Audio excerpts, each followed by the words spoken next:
శ్రీనివాస గోవింద శ్రీ వెంకటేశ గోవింద.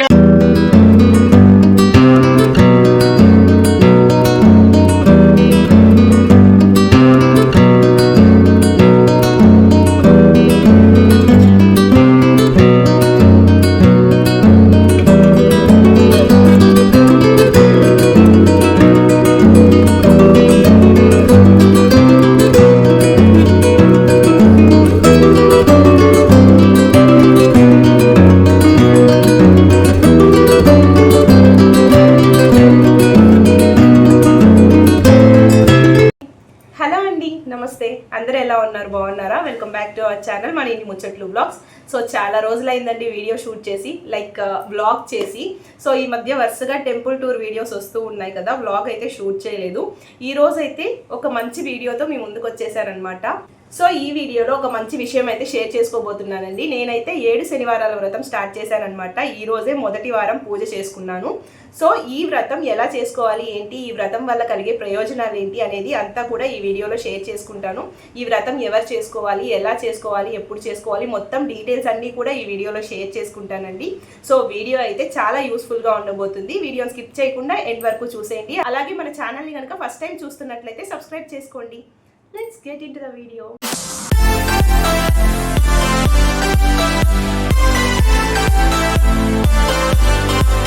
పొద్దున్నే లేచి ఆ వెంకటేశ్వర స్వామి సుప్రభాతంతో డే అయితే స్టార్ట్ చేశానండి.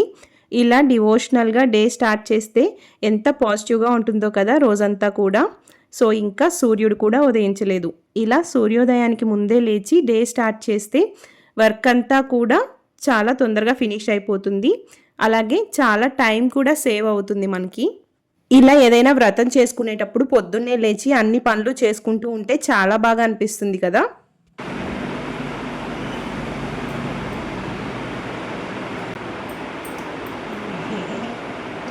ఉదయాన్నే లేచి తలస్నానం చేసి ఇల్లు క్లీన్ చేసుకొని తడిబట్ట పెట్టేశాను. ఇలా గడపకి పసుపు కుంకుమలతో అలంకరించుకుంటున్నానండి. ఇంట్లో ఏ పూజ అయినా వ్రతమైనా ఫ్రైడే కానీ ట్యూస్డే కానీ ఇలా గడపకి పసుపు కుంకుమలతో బొట్టు పెట్టుకుంటే చాలా మంచిది.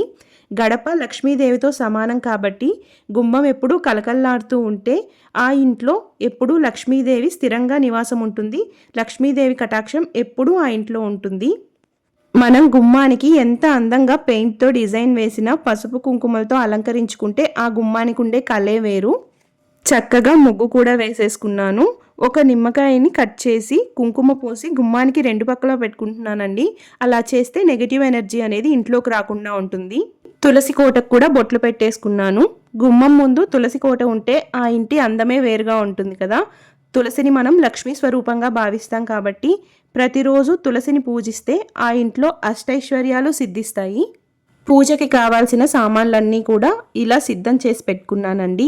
పూలు, అక్షింతలు, పంచపాత్ర, కొబ్బరికాయ, తులసి దళాలు, తమలపాకులు, స్వామివారిని పెట్టడానికి పీఠం అన్నీ కూడా సిద్ధం చేసుకొని పెట్టుకున్నాను. ఈ రోజు పూజలో స్వామివారికి తప్పకుండా నల్ల నువ్వులతో చేసిన లడ్డూలను నైవేద్యంగా సమర్పించాలండి. ఆ ప్రసాదంతో పాటు ఈరోజు ఆవు పాలతో తయారు చేసిన పరమాన్నాన్ని కూడా స్వామివారికి నైవేద్యంగా సమర్పిస్తున్నాను. నువ్వుల లడ్డూలైతే తప్పకుండా నైవేద్యంగా పెట్టాలండి. తర్వాత మీకు నచ్చిన ప్రసాదం ఏదైనా సరే స్వామివారికి మీరు సమర్పించవచ్చు. పిండి దీపాలు తయారు చేసుకుందామండి. మెయిన్ వెంకటేశ్వర స్వామికి ఇష్టమైన దీపారాధన పిండి దీపాల్లోనే చేస్తాం కదా. సో అందుకోసం బియ్యం పిండి తీసుకుంటున్నానండి. మీరు తడి బియ్యం పిండితో చేసుకోవచ్చు, లేదా రెడీమేడ్గా బయట దొరికే బియ్యం పిండితో కూడా చేసుకోవచ్చు. ఇక్కడ దీపాలు చేసేటప్పుడు అందరూ తెలియక చేస్తున్న పొరపాటు ఏంటంటే దీపాలని ఉత్త పిండి అలాగే నీళ్ళతో కానీ పాలతో కానీ కలిపి చేస్తున్నారు. అలా చేయకూడదండి. మనం చలిమిడికి పిండి ఎలా అయితే కలుపుకుంటామో ఆ విధంగా బెల్లం, ఆవు నెయ్యి, యాలకుల పొడి, ఆవు పాలు వేసి ఇలా కలుపుకోవాలన్నమాట. పిండిని ఒక చపాతీ ముద్దలా గట్టిగా కలుపుకోవాలండి దీపాల కోసం. ఇప్పుడు దీన్ని 7 ముద్దలు చేసుకుంటున్నాను. 7 ఒత్తులు వేసి దీపాలు వెలిగిస్తున్నానండి. మీరు ఒక్కొక్క దీపంలో ఒక్కొక్క ఒత్తు వేసి వెలిగించుకోవాలంటే 7 దీపాలు చేసుకోవచ్చు. లేదు అనుకుంటే ఒకే దీపంలో 7 ఒత్తులు వేసి వెలిగించుకోవచ్చు. లేదు అంటే 2 దీపాలలో 7 ఒత్తులు వేసి వెలిగించుకోవచ్చు. చివరి వారం మాత్రం 7 దీపాలు వెలిగించాలండి. దీపాలు చేసుకోవడం కష్టంగా ఉండేవాళ్ళు ఇలా ఒక గ్లాస్ తీసుకొని పిండిని అందులో పెట్టుకొని ఈ విధంగా ఈజీగా కూడా దీపాలు చేసుకోవచ్చు. ఇప్పుడు దీపాలకి పసుపు కుంకుమలతో చక్కగా బొట్లు పెట్టుకున్న తర్వాత ఆవు నెయ్యి వేసి అందులో ఒత్తులు వేసి దీపాలైతే రెడీ చేసుకొని పక్కన పెట్టుకుంటున్నాను. ఈ వ్రతం చేయడం వల్ల అప్పుల బాధలున్నా, సొంత ఇల్లు కట్టుకోవాలనే కోరిక ఉన్నా, ఆరోగ్య సమస్యలున్నా, ఎవరికైనా ఉద్యోగ సమస్యలున్నా అన్నీ కూడా తీరిపోతాయండి. వీడియోని స్కిప్ చేయకుండా చూడండి. ప్రతి చిన్న పాయింట్ ఎక్స్ప్లెయిన్ చేస్తాను. సో దట్ పూజ చేసుకునేటప్పుడు మీకు ఎలాంటి డౌట్స్ రాకుండా ఉంటాయి. స్వామివారి ఫోటో పెట్టడానికి పీట తీసుకొని చక్కగా ముందు రోజు రాత్రి శుద్ధి చేసి పెట్టుకోవాలి. పసుపు రాసి కుంకుమతో బొట్లు పెట్టి ముగ్గు వేసుకోవాలండి.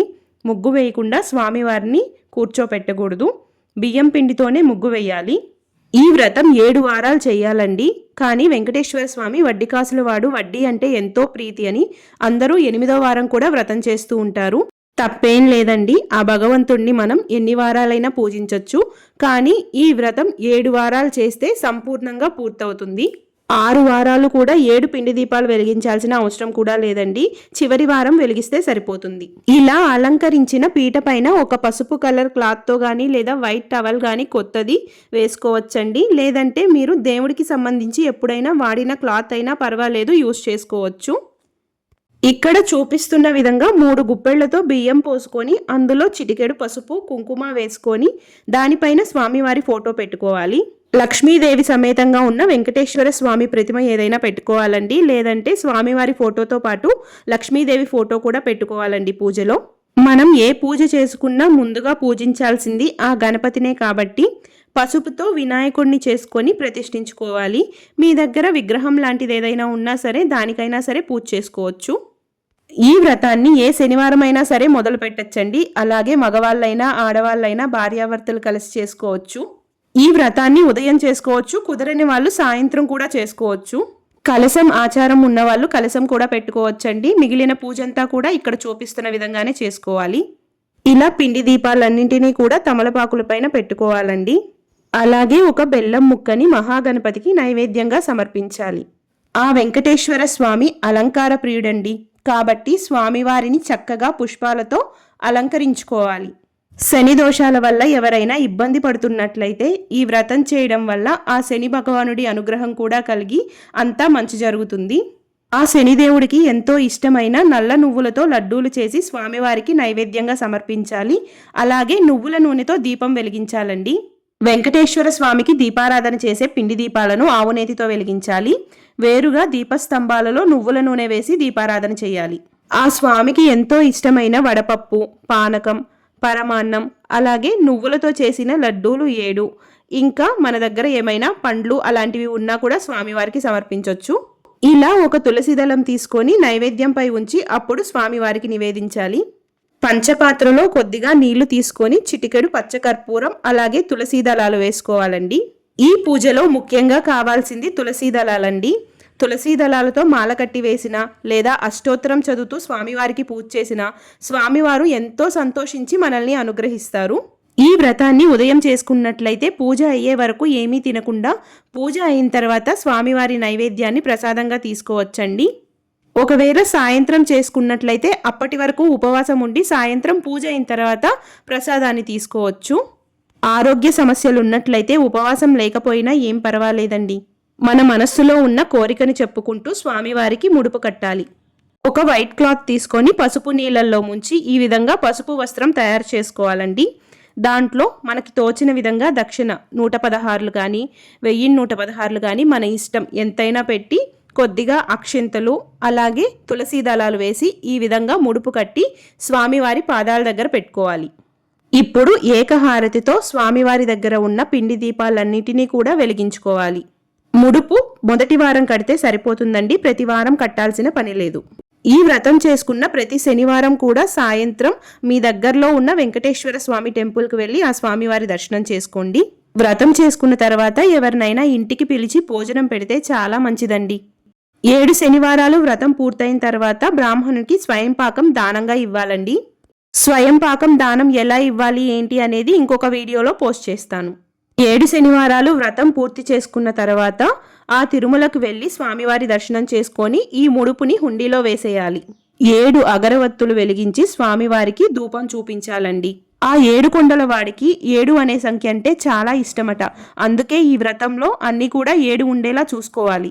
ఈ వ్రతం పుస్తకం మనకి బయట మార్కెట్లో దొరుకుతుందండి. ఆ పుస్తకంలో ఉన్న విధంగా మనం వ్రతం అయితే చేసుకోవచ్చు.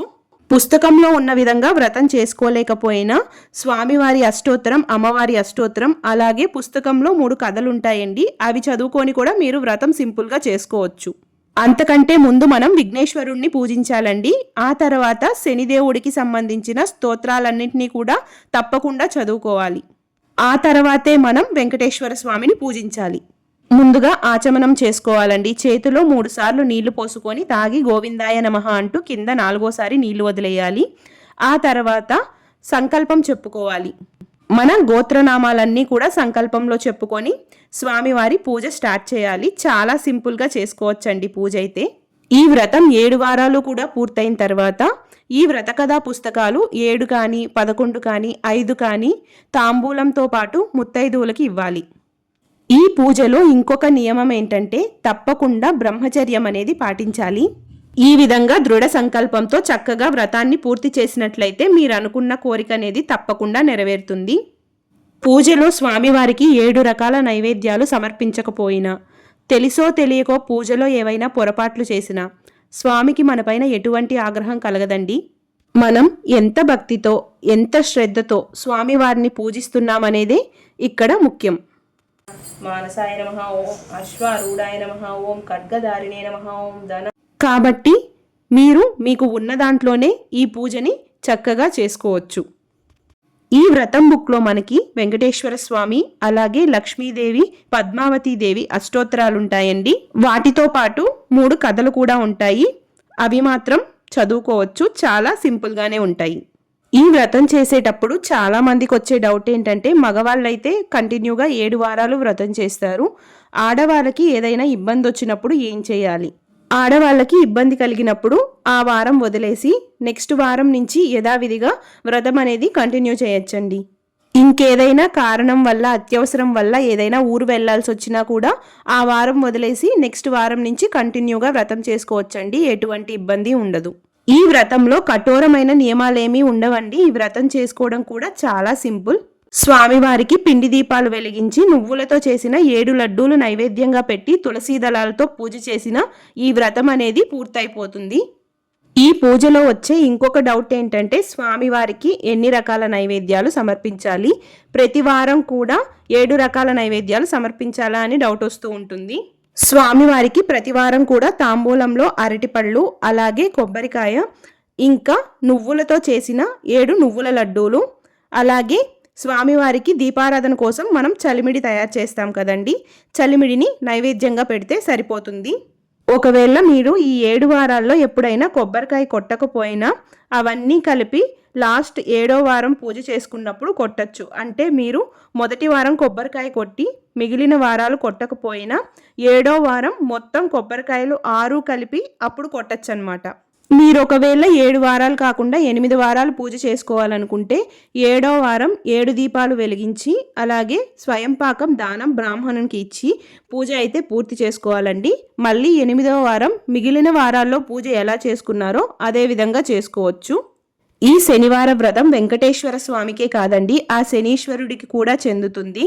ఈ పూజ చేయడం వల్ల ఆ వెంకటేశ్వర స్వామి అనుగ్రహంతో పాటు శనీశ్వరుడి అనుగ్రహం కూడా మనపైన కలుగుతుంది. ఈ వ్రతం చేసుకునేటప్పుడు వచ్చే ఇంకొక డౌట్ వచ్చేసి కలశం గురించండి. కలశం పెట్టుకోకుండా పూజ చేస్తే పూజలో ఏమైనా లోపం జరిగినట్లా, అంటే పూజ పూర్తిగా చేసినట్లు కాదా అనేసి డౌట్ వస్తూ ఉంటుంది. కొంతమంది మాకు కలశం పెట్టుకునే ఆచారం లేదు అని అంటుంటారండి. కలశం పెట్టుకునే ఆచారం ఉన్నా లేకపోయినా మీరు పెట్టుకోగలిగితే కలశం పెట్టుకొని పూజ చేసుకోవచ్చు, లేకపోయినా ఎటువంటి ఇబ్బంది ఉండదు. వ్రతం బుక్లో ఉన్న కథలు చదివిన తర్వాత వ్రతం అయితే పూర్తయిపోతుందండి. చివరిగా కొబ్బరికాయ కొట్టి స్వామివారికి నైవేద్యంగా సమర్పించి హారతిచ్చి పూజ అయితే పూర్తి చేస్తాము.